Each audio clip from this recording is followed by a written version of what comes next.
All right, welcome back to the Nikki Clarke Show. Thank you so much for tuning in. And how are we doing? Amazing. Every time I look out, the audience multiplies. I love that. Keep it coming. Next time I glance, another 20. Fantastic. Well, you're here on the Nikki Clarke Show, live on Go Live TV. And so excited to be here to share some more empowering stories. And I have to say that this woman has been a good friend to the show for many years. We stay connected, and I love everything that she's doing in the community. She is a business owner. She's a mom. She has her daughter out here in the audience. And she also has a really incredible story that she's going to share about her time in Thunder Bay. So please put your hands together for the founder of B323, Michelle Rosetta. Thank you, Nikki. Thank you so much always for being so welcoming and gracious. I do appreciate it. But we're going to start with gifts first. I like gifts. Yeah, it's your Hottie Bomb, but also it's Stop the Sag tea bag, which goes into the conversation, the questions you had wanted for me. So that is a new product, and it is an offtake from the clinical herbalism that I just finished. So I want you to have one. Stop the sag. Tea bag.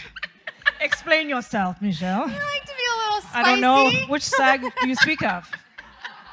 Everything's firm. But it goes into the inflammation question, right? Okay. You had pre-sent the inflammation question, and that is a big deal, right? Because we are so used to being told that what you put on, right, is going to be your quick fix. And yes, what you put on is very important. It is, because you're feeding your skin. You are nourishing this part, and it's the largest organ.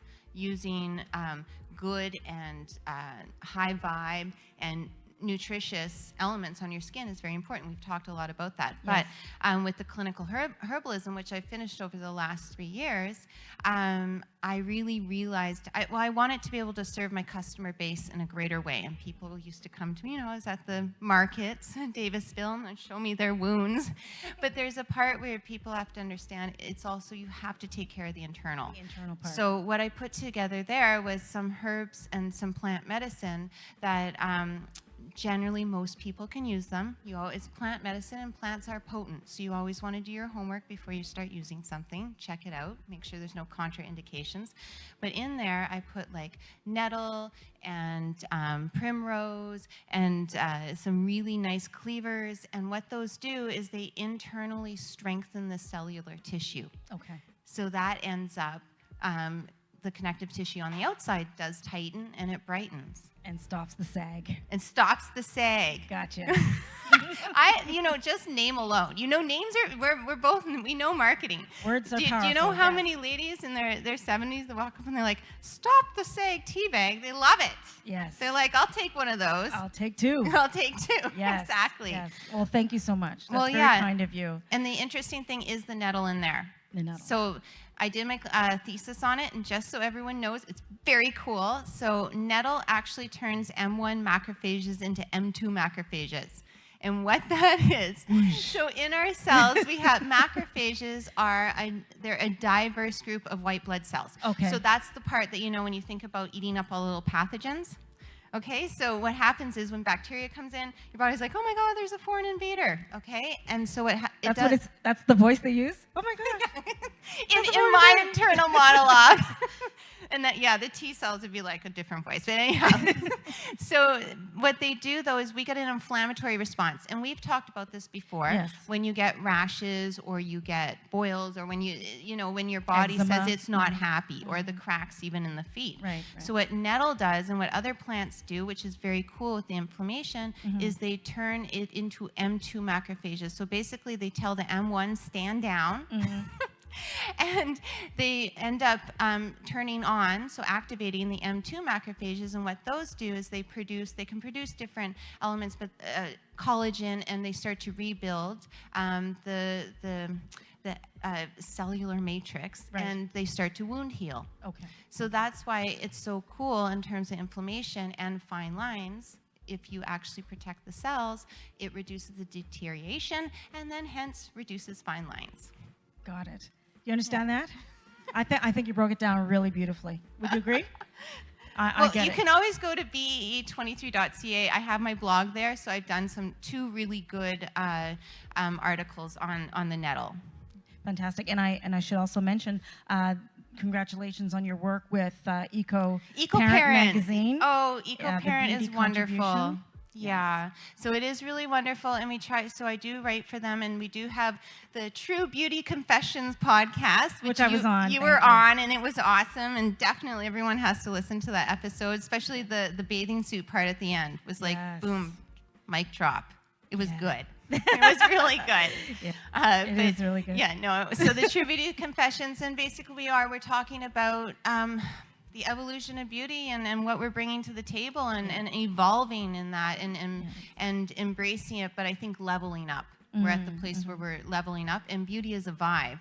It is a vibe. Yes, definitely. Vibe away. Yeah, keep it vibing. I just wanted to, share some of my own, some stuff that you may understand. I have some property in Jamaica, and we're looking into farming certain herbs as well. And you're inviting me? Well, I'm sharing that. We could probably talk. It could be a business venture later on, but we're growing moringa. And then lemongrass. So what are some of the good things with that I'm learning? Well, they're antibacterial, for sure. Lemongrass is amazing. And that's, again, the plants are full of flavonoids and antioxidants and all those amazing things. But lemongrass is amazing just to even put into a diffuser. You would know this, a diffuser, right? And it's going to go throughout the air, and it actually reduces pathogens in the air. Okay, so we'll talk after. Let's talk. Yes, we're definitely going to talk. You know, it's so funny. I literally came out of a snowstorm to get here. What? Yes. What part of the world? I feel like I am an emissary coming from the Northern Kingdom, and the army of the dead's at the door. Honestly, the plane flew out of like a snowstorm with ice pellets. I'm not joking. Thunder Bay is not even a joke. It is so real. And so I feel like I'm in Jamaica right now. Yes. Is that not sad? I got off the plane. I'm like, oh, it's balmy here. Yes. Oh my goodness. So what was the temperature when you left Thunder Bay? Well, it was under 0 anyways. I think it was about 4 or 5, -5. But then it was just under that, so that's why it was the slushy pellets and everything. It was bad weather. Oh my gosh. I was so happy. I was like, please let the plane get out. Like I was envisioning it coming out of this cloud of snow. Yes. And then we landed into in the this sun. balmy Toronto. Yeah. Yes. And balmy traffic. Yes. We survived. Well, but so Thunder Bay, and you're here. Tell us about Thunder Bay, living there, and some of the situations. Well, interesting enough. So I was in Toronto. Toronto was very good to me in terms of my business, and I raised my kids here, and it was a really beautiful community with the farmers markets and musicians and all of that. They had a really great access to incredible people. And then throughout the last 2 years, I had decided, I got my clinical herbalism, and then I realized maybe I shouldn't be hustling so hard, and I had that CSF fluid leak, right? So my brain stopped floating. So, and it's so funny though, because it's, I have I have no filter. Because at this age, we worry about other things falling. Yes. My brain was falling. I'm like, serious? So I did go through a whole healing process with that. But then I was like, maybe I need to be back in my roots and back home. And I wanted to be closer to family. And because of clinical herbalism, I really thought, this is a great social media, shift. I can have pictures of me picking goldenrod, because I used to have the the pinup, which I still love doing. But I was thinking, I'll just be picking goldenrod in these baskets on social media. Anyhow, so that was my business plan. And also my parents are up there, and we have a homestead. Right. And up there, you can build multiple buildings. So I was thinking I'll make my cute little tiny house, and I was going to set up the manufacturing space on there to be able to bring in apprentice and whatnot. And then what happened was, and this is what's happening all across Ontario and Canada, and I want people to know, what happens is Toronto can be insular in terms of this is where things are moving and shaking, right? But a lot of Canada is small communities. And those small communities are really being attacked on a lot of levels right now in regards to our own health and safety of community. And what had happened to my parents and subsequently our whole family is, January 16th, they get this acquisition property, it's an expropriation package.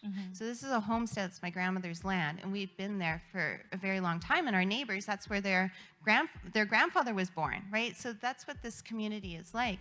And basically Hydro showed up and said, well, we need your land and your property. And that's Excuse me? Yeah. No, seriously, my parents are 72 years old, and what has happened is, and because I know we only have a succinct amount of time, but they never put our community into the workshop. So they said, we've been doing this since 2019. Sorry, you didn't know. They never consulted us, and it's in the documentation.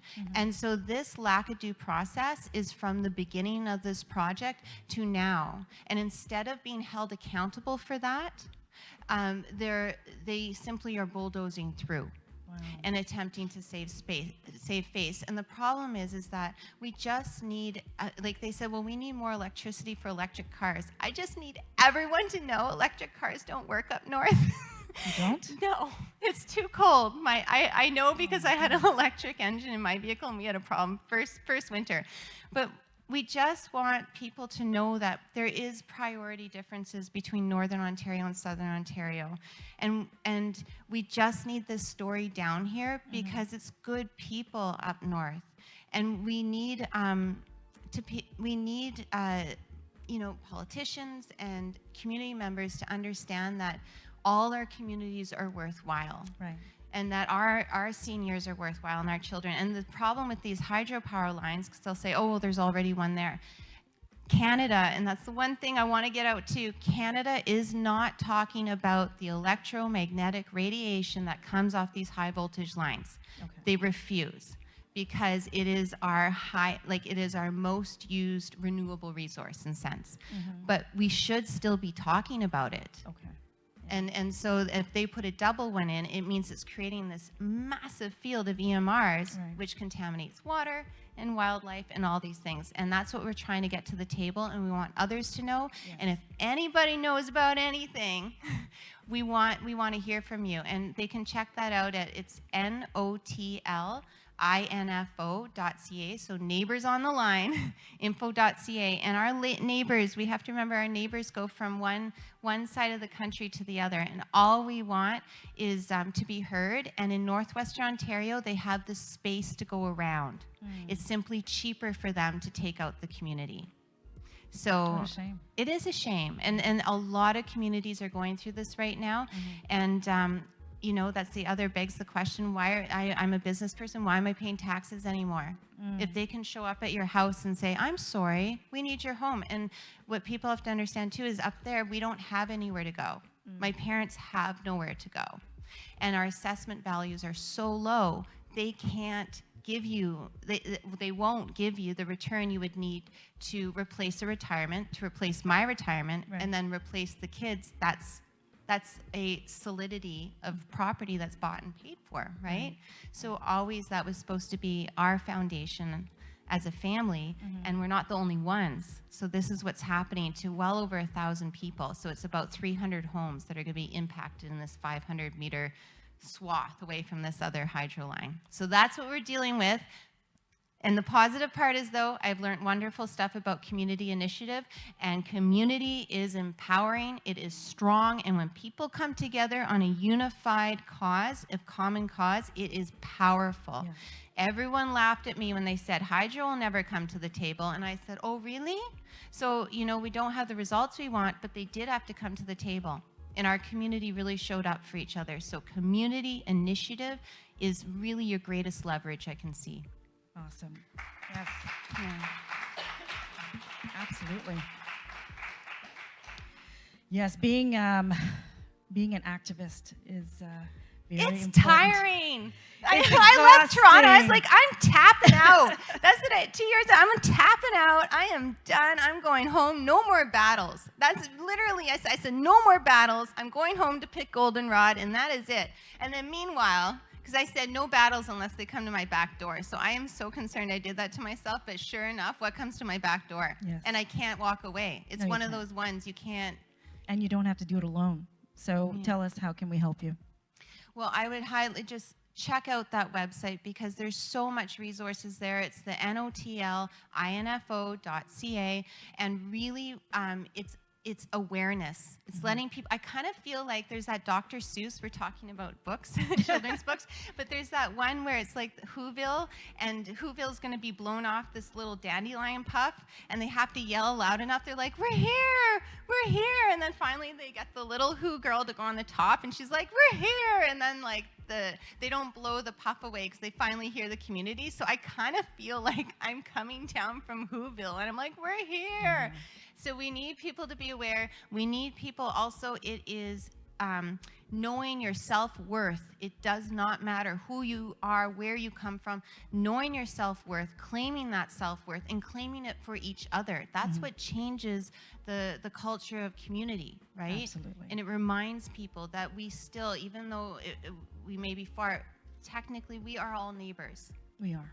And however you treat your neighbors, how you treat yourself, and you know that one. Oh, I know that one. Love thy neighbor like yourself. Yes. Thank you so much, Michelle. I'm 100% behind you, and I really appreciate what you've done to make yourself heard and to amplify the voices for those who can't speak on their behalf. So thank you for what you do. Please, Michelle Rosetta. Thank you. Reach out to her on social media. B23.ca is her website as well. Yeah, B23.ca, and at Hottybomb, HOTTYBALM, for all Hottybomb needs. All things to keep you for all saggy. things hotties. Awesome. Thank you so much. Oh, thank you all right. so Come much. back anytime. I will. Okay. I will. It's balmy down here. It's hotty bomby. Thank you so much. We'll be back.